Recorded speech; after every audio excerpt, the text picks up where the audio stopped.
It is very rare that you have a movie that just creates an infectious smile from start to finish, and you just have no control over it. You just in it. Into the Heights is that. And I'll give my thoughts right after the jump.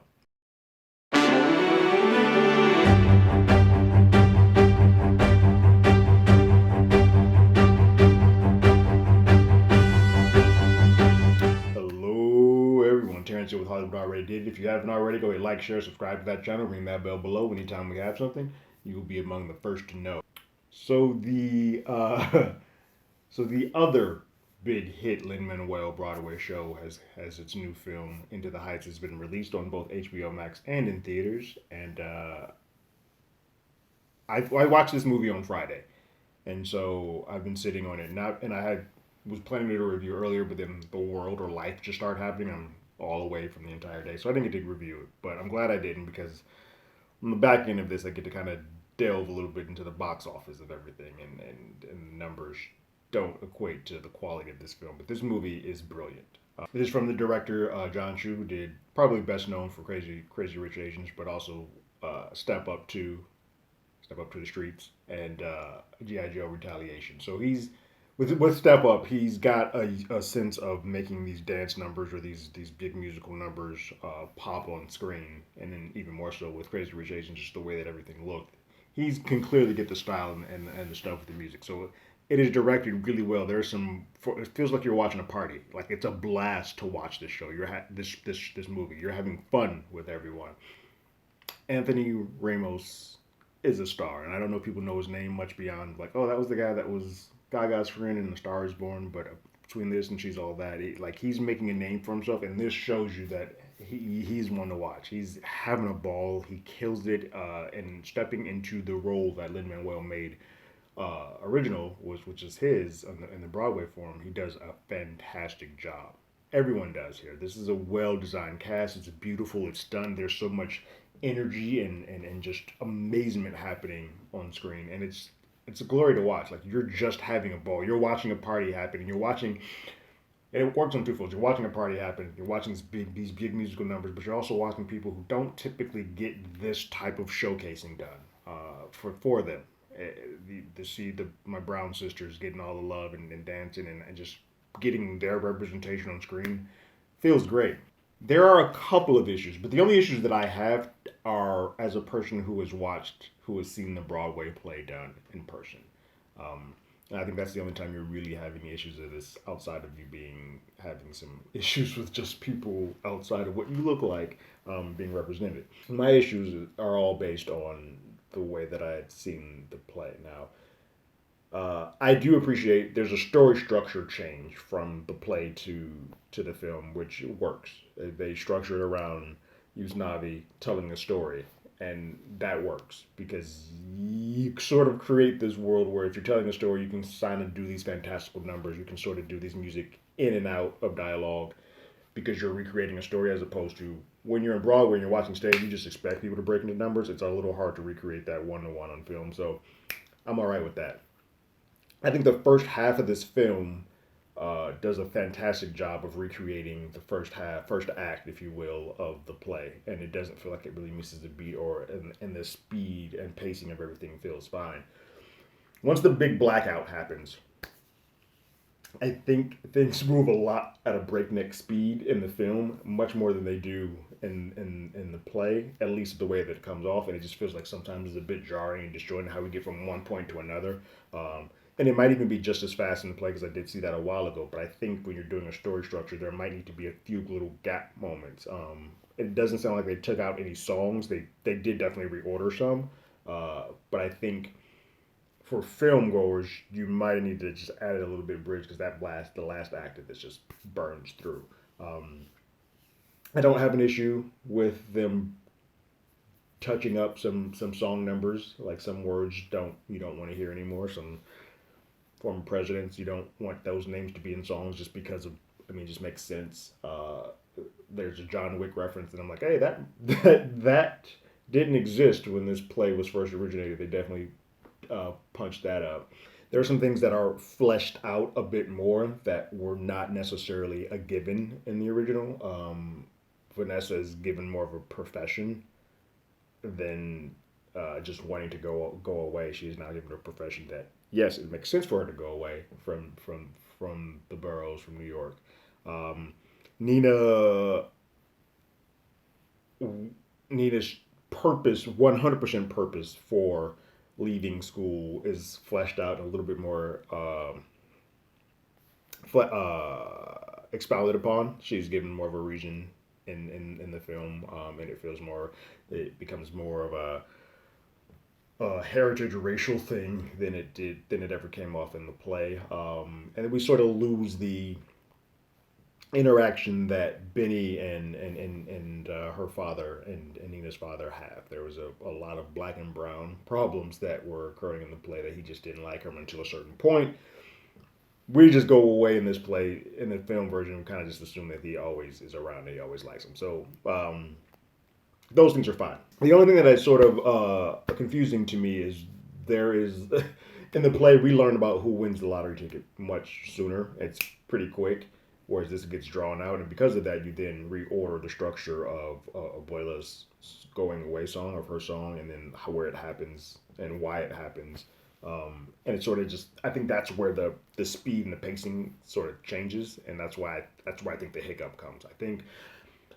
I don't know, not in the writer's room. I don't know why they reordered that or felt the need to reorder it, but I don't think that was necessary to still get the process. I also think that song is so good that making that song be the exit of her doesn't feel right. I feel like they should have been separate things. You end up this high note of her just having this crazy number, and then go into the passing.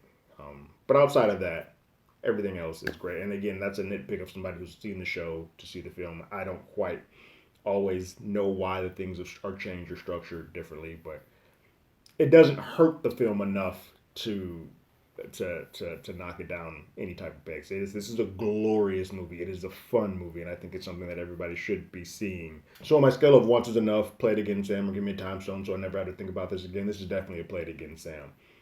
Normally, that would be the end of my review and my talk about this, but because I'm a little bit late in my actual review, I do have the box office numbers that have just come out, and the film made what was estimated. It went from 20 to 13 to what has finally been finalized as 11 million over the weekend, which is abysmal. Um, there's no real other way to shake that. That's a terrible number. Uh, the movie cost about 55 million to make. It's before P&A, which is publicity and advertisement. It's a bad number. Now I think there's several reasons that go into this. Some of it is, unfortunately, a lot of the country does not want to see a product that is not about them, and so specifically about Into the Heights may not fit into their world. It could be both a musical thing. They're like, I don't care about musical theater or musicals as a whole. And it could be about like, I don't care about the people that this film's talking about.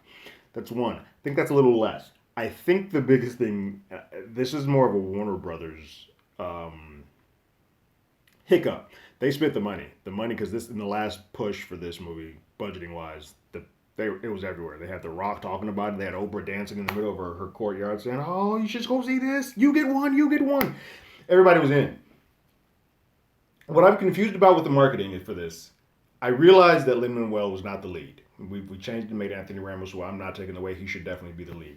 However, this play is a lot less known than Hamilton. This was before Hamilton. It does not have the fan base, the rabid desire to go see it as if you made a Hamilton movie, it would go nuts.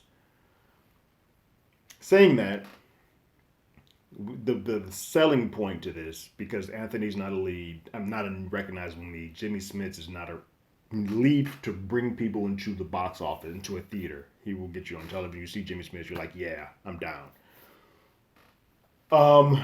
Lin-Manuel is the sell for this. And so using John Chu, great, he did Crazy Rich Asians. That doesn't really translate to a general audience because that also was a specialized audience film. But Lin-Manuel is one of the few things that this movie and this show has that universally appeals to everybody. you need to put his name everywhere. You need to put his face everywhere. There was not a poster until just released where they released the character, the small character that he plays in here, being in there. There wasn't a poster of him or his face on any of the major promos at all, which just is baffling. Lin-Manuel's name should be all over this. Now, obviously, John Chu's the director, and it might be a matter of you don't want to get the audience confused with the director and the creator being the same person, but you can definitely still say directed by John Chu, but you should have pretty much anywhere you have Lin-Manuel's in the Heights. Like, it should be everywhere because Hamilton's Lin-Manuel's in the Heights, because that's the only way you're going to get an audience that has no recollection of In the Heights to you. There's some people who had no idea that this was attached to Lin-Manuel. There's some people who don't even know this was a musical that existed. Like, because this did not groundswell and get as big as Hamilton did. I also think this might be one of the first films that had the backfire of being released in the theater and at home at the same time. I'm one of them. There are some movies like Godzilla versus Kong, or like even when Black Widow comes out, you're like, yeah, I need to see that in the theater. There's a pocket of audiences where, yes, I absolutely need to see this in the theater. It's just pretty much going to be the people that this movie is directly speaking to who relate to this on just a kismet, I see myself on that screen type of audience. They're going to go to the theaters to see it. There's going to be the other audience who are like, I really want to see this. I think this is great, but HBO is giving this to me to watch at home, so I'm just going to cut on my TV. I don't need to get dressed up and go and experience that. Partially because some of it, they don't relate to it as much, and they're like, I just want to watch it at home. Some of it is because they don't feel comfortable going back into the theater, and they have this option. Until HBO Max starts releasing, or anybody, Disney Plus starts releasing those Cruella numbers, or HBO starts releasing how many streams they've got of Into the Heights, it's going to be hard to sort of count these movies as being a one-to-one failure or a one-to-one bomb, because you're like, there are so many other ways to watch it besides going, paying a parking ticket to pay for parking, getting dressed, getting out, and grabbing your folks and going to go see it into a theater with other people right now. Those numbers just aren't a one-to-one. So yes, this looks bad, but I just want to make sure that is not any indication of the quality of this film. This movie is fantastic, and I think you should go see it in the theater. Now that I see that these numbers, I feel terrible. Now this number has come out. I am going to go rewatch this, and I'm going to rewatch it in a theater because this is a movie that definitely needs to be seen. Like, it's big, it's glorious. You get that sound system going. You're just having a party in the seats. You're just getting it in. This is what this is for, and I do hope that this has legs. It's going to be hard because there's stuff coming out every week. I don't think Hitman's Bodyguard next week is a massive enough film that's going to probably kill this, but they're two completely different genres. But once we start getting into the point where Fast and the Furious starts coming out and all that stuff, this is going to get left in the wayside. So I do hope that if you have it and you haven't gone to the theater to watch it, stream it and just make sure you tweet about it, you text about it, you message about it, just get the word out, because I think this is a film that should be seen by any race, gender, creed, sexual orientation, but just see it. I say that. If you can't get to a theater, you don't feel comfortable going to the theater, I understand. Box office suffers for it, but that's not on you. But just see it, because it's worthy of at least just getting your eyeballs on it. Those are my thoughts. Have you seen Into the Heights? Go ahead and leave your comments and your thoughts in the comments below. If you haven't already, you can follow us on Twitter at HollywoodADI. You can hit us up on email at HollywoodAlreadyDidIt@gmail.com. We also have a podcast with the same name that's on Google Podcasts, Spotify, Apple Podcasts, anywhere that plays podcasts. We're there. Our first episode of our Marvel pairings with Loki has just dropped, and we talk about Loki and Back to the Future with like all the time travel movies and all of that good stuff. So, and that's with our guest host Jamie Jarek, and then we'll be back next week with the traditional show talking about Hitman's Bodyguard. But like always, I got my ticket. You got yours.